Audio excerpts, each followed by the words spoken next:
celebrate the life of Roland come together, thanks and sense remember his life. Then his year. And I want to try to move us from here to there together. It's a hard time. It's a good time. Because Roland did good things. Just the Lord. His church, community, family, we want to remember that. Together. Jesus said some words here that they will help us this morning. Come to me, all are weary and burdened, and I will give you rest. Take my yoke on me and learn of me. For I am gentle, humble in heart, and you will find rest for your souls. For my yoke is easy, and my burden is light. Let's have prayer. Eternal God, our God, as we come for our time to remember, grant a treasure of your presence at this time. Show us by your Spirit for who we are, each of these who have conquered death. And he is give us to seek you, to seek our life, the light of eternity. And so our spirits go out and our vision clear. In the name of Christ. Amen. We're going to sing the sheep. It's the last sheep. And you're just no.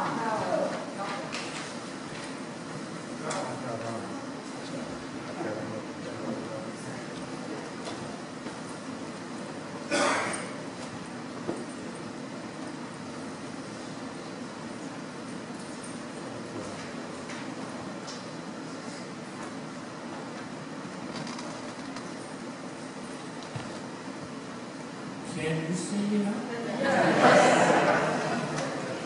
Okay. Better for me too.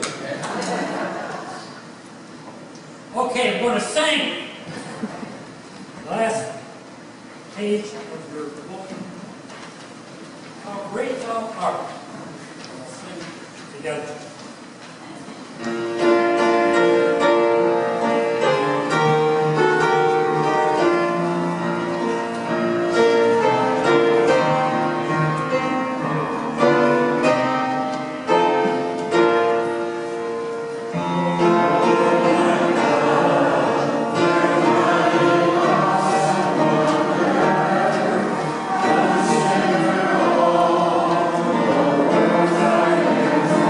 you.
church, from the community.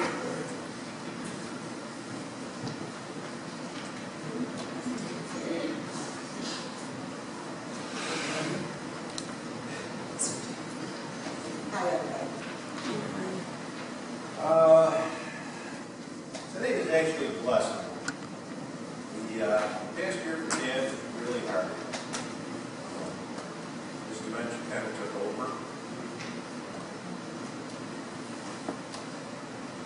He was a good man. He was probably misunderstood by a lot of people, including by me. He was a good teacher. He taught wherever he went. He was always trying to lead people. He brought us all upright. We could all stand on our own. And he did a good job.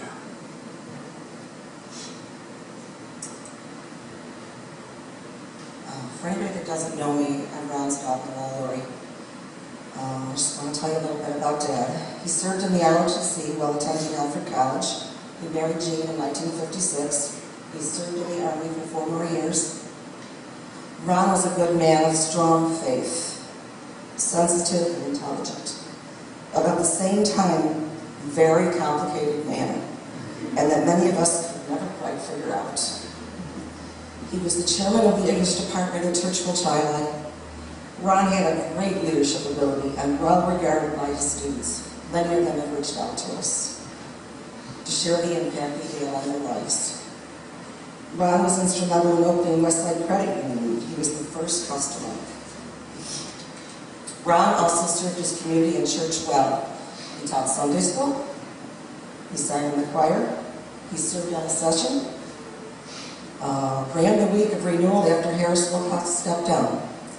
One of Dad's favorite accomplishments was serving as chairman of the Virgin Planning Board for over 40 years. He enjoyed working with the town and village officials. He led the way for future development in the park. As a result, Apple Tree Acres Business Park was developed, and companies like Pavilion Gift, Leonard Bus, and Liberty Pucks. He fought long and hard, along with others, against survival benefit. In the end, politics won out, and the land court became part of our landscape. Dad had many hobbies over the years: biking, hunting, photography. He loved to write letters and read books. He also collected vitamins and essential oils. Ron has struggled with health issues for many years. After the death of his beloved wife, Jean, who was also his rock, his health declined quickly. He passed 5 years and 5 days after Jean passed. Most of us were gathered here 5 years ago today to say goodbye to Mom. Today we will say goodbye to Dad. I have a poem I would like to read. It's unknown author. God saw you getting tired. God saw you getting tired when a cure was not to be. So he wrapped his arms around you and whispered company. You didn't deserve what you went through, so he gave you the rest. God's garden must be beautiful. He only takes the best. And when I saw you sleeping so peacefully and free from pain, I could not wish you back to suffer again.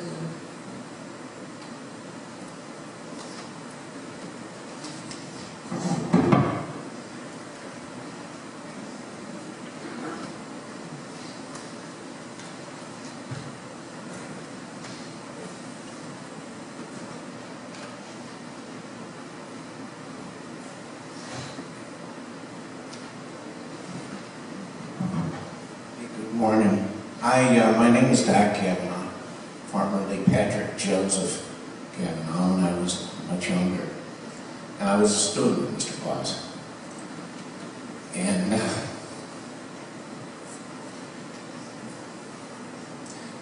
doesn't happen to everybody, and it doesn't happen all the time. But sometimes there is a chemistry that happens between the teacher and the student that changes somebody's life and changes it forever. The year was 1963. I was 15, and My life was simple, and it was easy, and it was fun. The Beatles were out, and so I was interested in electric guitar because I wanted screaming young teenage girls. And that was the other thing, being 15, I wanted teenage girls, whether they were screaming or not. And I was interested in cars, hot rod cars, Beach Boys songs, and that sort of thing. So my life consisted of cars, guitars, and teenage girls. And that was my purview. That was all that I thought about. My life was simple, it was easy. I could dream about these things, and life was easy. And I had a book report that I had handed in to several teachers on a novel about hot rod cars, and I had gotten a good grade on it several times. But in 1963, I handed that to Mr. Claus, and I received a failing grade on it, much to my surprise. So I went to him and I almost said, hey, I've always gotten good grades on this, but I didn't say that. Instead, I said, what do you expect of me? And he says, well, it was a good book. It was well written, the grammar was great and all, but the content was junk. He says, you're reading junk. I'm 15. I said, okay, Buster, what do you want me to read? Just the question he was waiting for. He handed me a list of classic literature, some of the finest books that have ever been written, and just blew my mind, opened my mind totally. Just all of a sudden my world was completely changed forever. Because when you're involved in things of this, it changes your value system. It doesn't just give you other things to think about. What's important in life for us as individuals and for us as members of the world community. Some of the books that he gave me to read were things like Black Like Me, Cry the Beloved Country. Opened my eyes to the idea that there were people in the world who would go to bed hungry, who would go to bed thirsty, who were oppressed, who were treated inhumanely, maybe as a result of their ethnicity, the color of their skin, whatever. These things deeply impacted me. At 15, you're young and impressionable, and when you're coming from an area where you're not thinking about anything philosophical, anything deep, and all of a sudden you're immersed in this, you have to bear something else in mind as well as this. Everybody has one of these. Take a look at this. I'm 15. Here's this big, tall, charismatic, good-looking, imposing individual that I just revered. I said, wow, that's what I want to be like. I want to be like Mr. Claus. Soon I talked about this the other day. She didn't have him as a teacher, but she said that all the other kids who did not have him as a teacher respected him. Here's the level. In the mid-60s, Churchville Chowder was like Mayberry. It was just a wonderful, with a really good level of teachers, and he was head and shoulders above everybody else. There wasn't anybody like Mr. Claus. There wasn't anybody with that kind of passion, that kind of commitment to teaching young people, and not just teaching the curriculum, teaching the English. He was there to change lives. And I was one of those. And what I want folks to think about today is, if he changed my life, I don't know how long he taught, I don't know how many, and like you say, wherever he went, he was teaching. How many other lives did he change? What kind of an impact he had on this world is just far and beyond. He lived several lives in one life. I mean, he just lived it was phenomenal.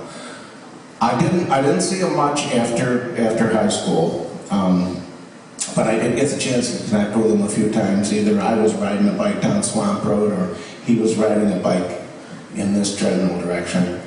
And a couple of times I even sought him out for mentorship. I had a burning question, and I couldn't think of anybody else that I could ask. And I went and saw him up at where he lived up here. And one of the last times that I was able to stop and see him, I did get the opportunity to tell him what an impact that he had had on my life. I'm so grateful that I had that opportunity while he was living. So I'm going to ask you folks, when you remember him, and we all will remember him from time to time, please try and remember that we also can have an impact on a young person's life. We're all teachers. There's going to be conversations that we're going to have in our life that someday will have an impact on somebody. The other thing that I want you to remember is I did not know back in 1963 that this man that I revered, this man that was an idol to me, had a deep faith in the Lord, that he had a relationship, that he trusted his God, that he based his life around that faith, that whatever he did in his life was centered on the knowledge that he was going to do something in his life that would benefit his God. That's something that I did not know at that time, that I found out much later. And that has made a tremendous, tremendous impact on my life as well. So thank you for this opportunity. Don't forget him.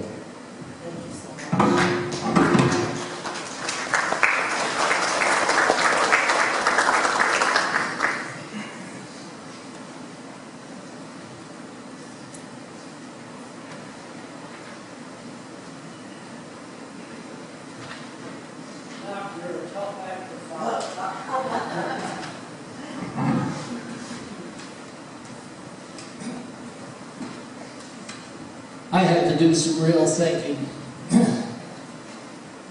for some memories about Ron. So I'd like to give you a little different perspective on it. A memorial service implies memories, and memories are like a snapshot in time. My snapshots may differ from yours, though we see the same subject, but from a different perspective. Something like the poem about blind men and the elephant. Perhaps Ron taught about that poem. Ron met his wonderful wife, Jean, when they were both living in Alfred, New York for college. Jean was at the two-year state school and Ron at Alfred University. The attraction was strong and marriage followed. After graduating, Ron went into the Army. He and Jean were stationed in El Paso, Texas for several years, where their first son, Jeff, was born. He was a proud Army man. He was proud to have served his country. I saw Ron as an individual with a variety of interests and talents and abilities. In no special order, he was a husband, a father, an athlete, a hunter, a teacher, a financial advisor, an Army man, a church leader, and a camper. I remember him as a Sunday school teacher, where he ran a tight ship, challenging us to interpret the Bible passages as he saw them, and as a choir member where he traded barbs with Norm Hill, another opinionated educator. During the week of renewal, which revitalized our church, he worked with Harris Wilcox and Al Sheldon, organizing, contacting potential speakers, and attending to the numerous details which allowed our small church to host a major evangelical outreach over a period of more than 15 years. This was not a one-time thing. This was an ongoing thing. Ron and Jean were one of the couples about our age here at church who camped over the 4th of July and Labor Day weekends. First it was at Hillside near Wyoming, then at Davis campus at Roberts Wesleyan College, and then the Scout camp in Pike. Everyone who was camping remembers his outburst on one morning. He said, "Woman, where's my breakfast?" I guess Gene always knew he was either serious or just joking. Nice cars were one of his weaknesses. Do any of you remember when he owned an Edsel? How many of you have ever heard of an Edsel? A nice car, but a model that Ford Motor Company soon removed from its inventory, making spare parts very hard to find. Although Ron had this special car for a long time, eventually when the car was damaged in an accident, Ron moved on to a more successful model. A young man who was a member of this congregation, who was selling cars at that time, told of his experience attempting to sell Ron a car. They were taking a fast test drive on all the worst roads in the area. Ron knew of a little used road with a rickety bridge which crossed Black Creek between the War Boys Roads and Fairgrounds Roads in the town of Byron. I was told that prayer and speed propelled them across. The road has since been closed to vehicular traffic. No, Ron did not buy the car.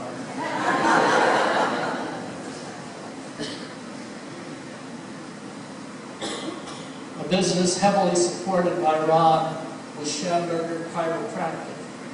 Heinz was not only a trusted doctor, but also a valued friend, whose counsel was eagerly sought. Ron was a strong believer in natural remedies, and many supplements were used. Entering their home at Hidden Meadows brought to mind Glory's Health Food Store in Rochester. I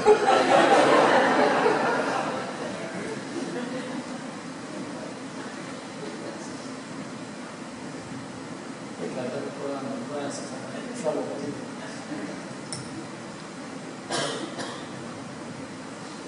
Losing his dear wife, Jean, was a huge blow to Ron, and after several years, he moved into assisted living in North Child. The snapshots on his wall revealed the memories he found important. These were pictures of family, especially Jean, at Letchworth State Park in Wyoming County. A photography buff himself, Ron had captured on film the old railroad bridge, some of the falls, and the Glen Iris Inn. Our conversations when visiting with him soon left from the present to favorite memories of the past, always to his desire to once again be with Jean. I have no idea what heaven is like, but Ron, I think your desires now have turned to reality.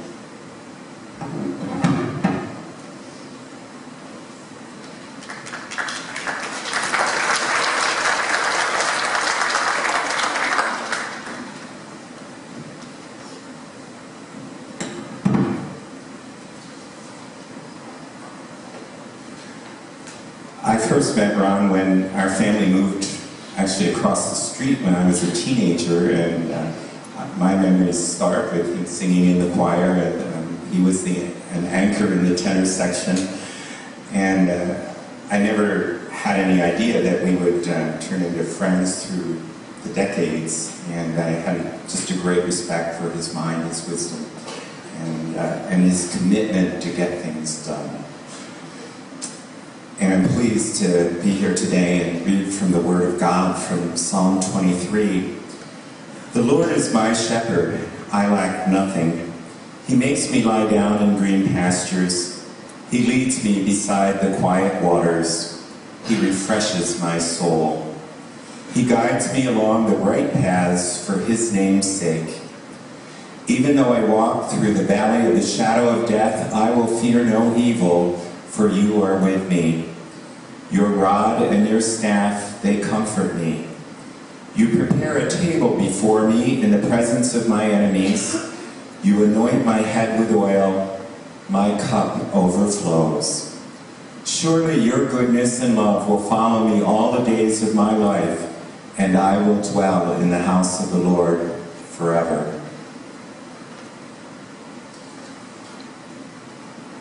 And in John 14, we hear these words from Jesus.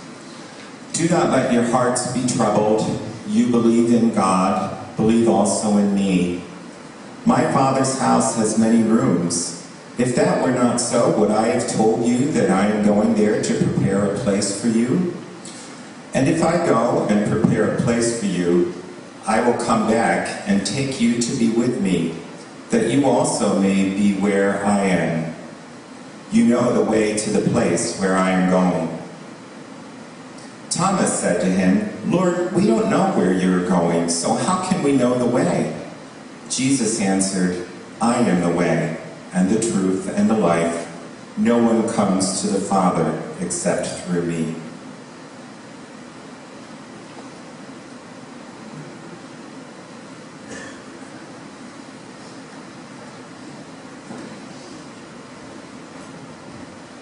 Well, I'm an old man, but I'm a new kid in the block.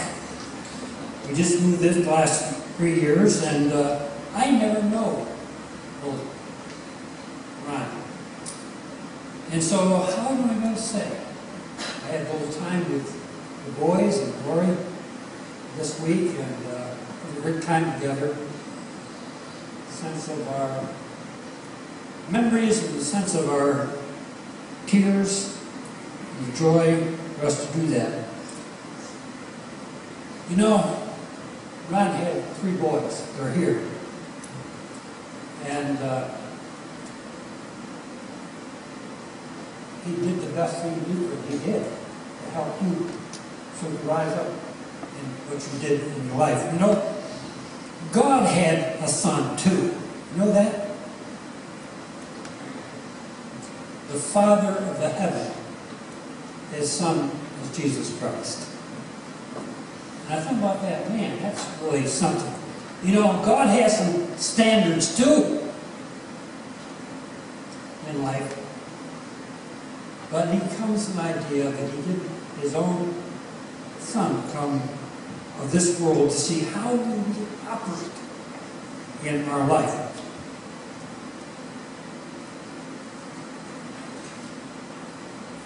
There's a verse that I want to just dwell upon this morning. You know, it's not, I'm not taking a long time, but a word that you know very well, John 3:16. All of us know that. So God so loved the world that he gave his only one and only Son, that whoever believes in him should not perish, but have eternal life. What's this God, our Father, our Heavenly Father? What do we know? 3 things about our God. God knows. You know all that. God knows everything. You know, he created the world. In fact, he knows if one small bird will fall on the ground. He knows that. Also, he knows how many hairs you have in your head. It changes often, you know, but he knows it. He knows when we're good. How about that? However, sometimes he knows when we're bad. From the sense of our own sins, which all of us do. I don't like that. God knows my sin. Yes, he knows that. So God knows a lot of things. The second thing is that God's love. God loves you. That's great. He knows I'm good, he knows I'm bad, but yet he loves us. We found here the sense of that verse is that God so loved the world with us that he came something, his Son, to do something for our sin. I like that. There's a way, the things of our sin, sometimes we cannot fix those things. But God will come and said, if you just come, I love you. If you confess your sins, he said, I will forgive you. What a God. You know, we don't have to stay in the point of the guilt. The Father will come and say, I got a plan. I will forgive you if you come to me to do that. And the last thing is, I guess, the big thing is that God acts of our need. He sent his Son on that cross for our sacrifice, for our sins. He did it, not me or you, if we come. He said if we come, if we believe in him, it will have eternal life for us. It's good for us to think about that. Our lives to do that. I'm going to share a story in my life that maybe will help us, and also I think that I can transfer very well from that to Roland. When I was 8th grade, like this, I had a teacher, Mrs. Howard. Mrs. Howard was the English teacher, and when we go to her class, I come with a lot of fear. Because if you don't do the homework, if you don't answer the question,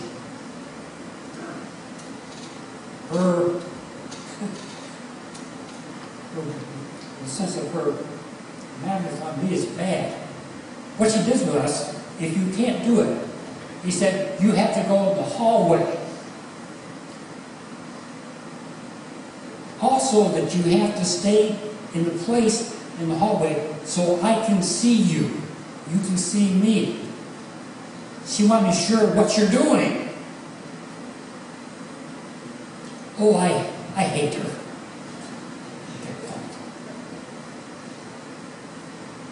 But I'll tell you one thing, I learned English because she really forced us to do that.